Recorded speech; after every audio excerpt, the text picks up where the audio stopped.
Hello नमस्कार जय हिंद मेरे प्यारे दोस्तों। स्वागत है आप सभी का अपने चैनल टास्क एजुकेशन में। दोस्तों अगर आप यूपी बीएड करना चाहते हैं और शिक्षक बनने का सपना देख रहे हैं तो ये वीडियो आपके लिए है, बहुत खास होने वाली है। आज हम आपको यूपी बीएड प्रवेश परीक्षा के लिए सभी स्टेप्स के बारे में डिटेल से बताएंगे। कौन अप्लाई कर सकता है, फीस कितनी लगती है, एग्जाम पैटर्न क्या होता है और आखिर में एडमिशन प्रोसेस कैसे होता है। तो इस वीडियो को पूरा देख लेना, आपके सारे डाउट क्लियर हो जाएंगे। इसके बाद मुझे नहीं लगता आपको कोई और वीडियो देखनी पड़ेगी। तो चलिए वीडियो शुरू करते हैं। देखिए आपको यूपी बीएड की जो अप्लाई डेट है वो आपको मिल चुकी है। अब आपके जो फॉर्म है वो भरे जाने स्टार्ट होंगे फरवरी में। कौन सी डेट मिली है आपको? आपको 15 फरवरी से 15 मार्च तक आप जो है अपने फॉर्म भर सकते हैं। तो यूपी बीएड के लिए जो एग्जाम डेट है, जो सॉरी एग्जाम डेट बोल रहा हूँ, जो आपकी जो फॉर्म अप्लाई डेट है वो आ गई है। तो 15 फरवरी से 15 मार्च तक आपके फॉर्म भरे जाएंगे। तो फॉर्म भर देना। इसके लिए क्या क्या एलिजिबिलिटी है, क्या क्या क्राइटेरिया है, कैसे एडमिशन प्रोसेस होता है, फीस कितनी लगती है, सब वीडियो में बताऊंगा। अभी जो है वीडियो को देखते रहिए आप।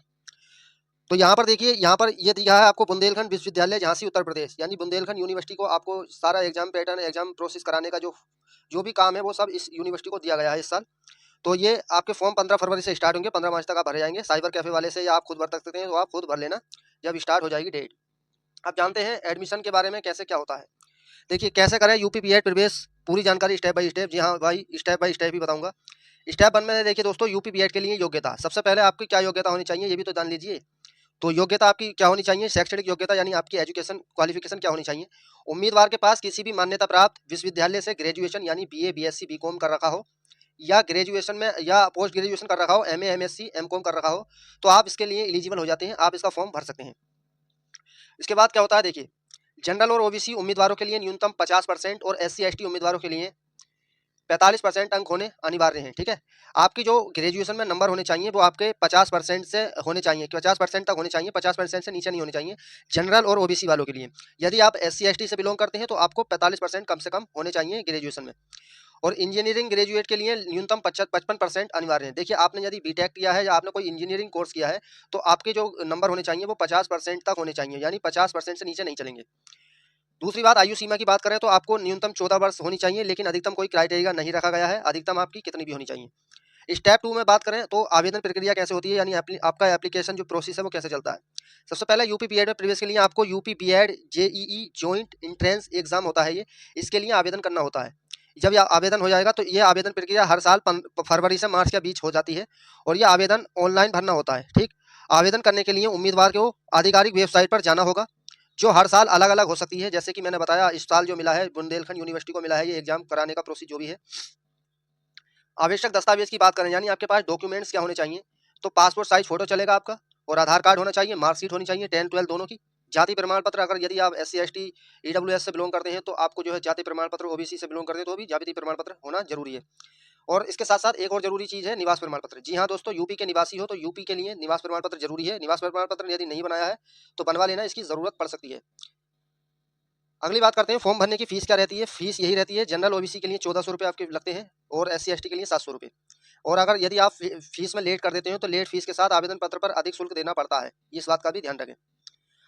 नेक्स्ट बात करते हैं स्टेप 3 की। दोस्तों प्रवेश परीक्षा होती है, इंट्रेंस एग्जाम होता है। जब आप फॉर्म भर देंगे तो आपका इंट्रेंस एग्जाम होगा, आपकी डेट आएगी, एडमिट कार्ड आएगा जब आप जाएंगे। तो देखिए एग्जाम पैटर्न कैसा होता है। यूपी बीएड जेईई परीक्षा, ये जो है यूपी बीएड जेईई के नाम से ये परीक्षा होती है। तो इसमें 2 पेपर्स में होती है, इसमें कुल 400 नंबर की होती है। ये पेपर फर्स्ट होता है, पेपर सेकंड होता है। पेपर फर्स्ट में होता है आपका जनरल नॉलेज यानी सामान्य ज्ञान आता है आपका, 50 प्रश्न आते हैं, एक प्रश्न 2 नंबर का होता है, तो 100 नंबर का ये हो जाता है। उसके बाद भाषा आती है हिंदी अंग्रेजी, आप इन दोनों में से एक भाषा ले सकते हैं। यदि आपको हिंदी समझ में आती, हिंदी अच्छी लगती है आपको तो हिंदी लेंगे, और अंग्रेजी समझ में आती है, अंग्रेजी अंग्रेजी में आप ज़्यादा स्कोर कर सकते हैं तो अंग्रेजी ले सकते हैं। इन दोनों में से एक विषय लेना होता है। तो इसके 50 प्रश्न होते हैं और ये 2 नंबर का एक प्रश्न होता है, तो 100 नंबर के ये हो जाते हैं, तो 200 नंबर की ये परीक्षा हो जाती है। तो ये पेपर फर्स्ट आपका हो जाता है। उसके बाद पेपर सेकंड होता है, उसी दिन अलग होता है, पेपर उसी दिन होता है। तो पेपर 2 में आपकी सामान्य योग्यता जनरल एप्टीट्यूड पूछा जाता है। देखिए इसमें मैथ रीजनिंग भी आती है, इसी में सभी मिला के मैथ रीजनिंग वगैरह मिला के तो ये 50 प्रश्न हो जाते हैं। और ये 50 प्रश्न आपके 100 नंबर के ये बन जाते हैं।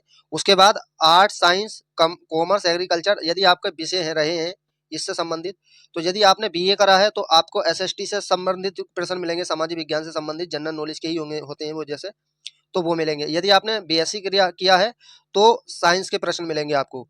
तो ये 50% इसके हो जाते हैं विषय के आपने, यानी आपने ग्रेजुएशन किस विषय से किया है उस विषय से संबंधित आपके प्रश्न होते हैं। बीए वालों के लिए एसएसटी होता है, सामाजिक विज्ञान, और बीएससी वालों के लिए साइंस होता है, जो आपके साइंस है, फिजिक्स, केमिस्ट्री, मैथ, जो ये होता है, ठीक है।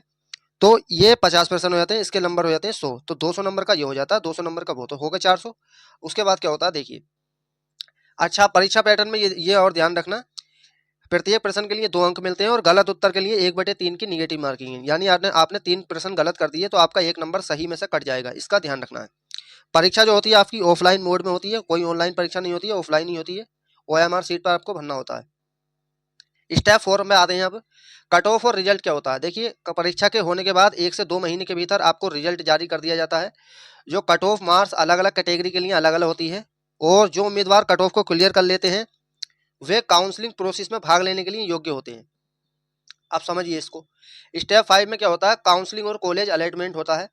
काउंसलिंग ऑनलाइन होती है जिसमें उम्मीदवार को पसंदीदा कॉलेज चुनने का मौका मिलता है।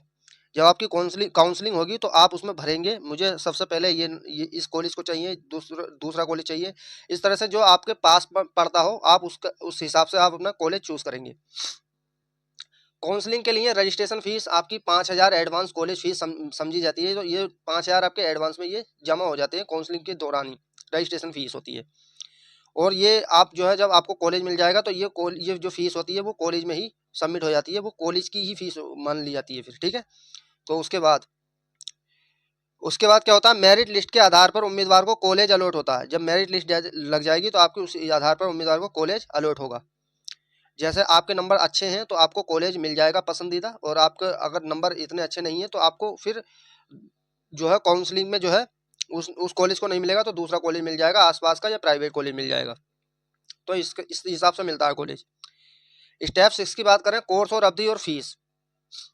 तो यूपी बीएड कोर्स जो होता है 2 साल का होता है, ध्यान रखें।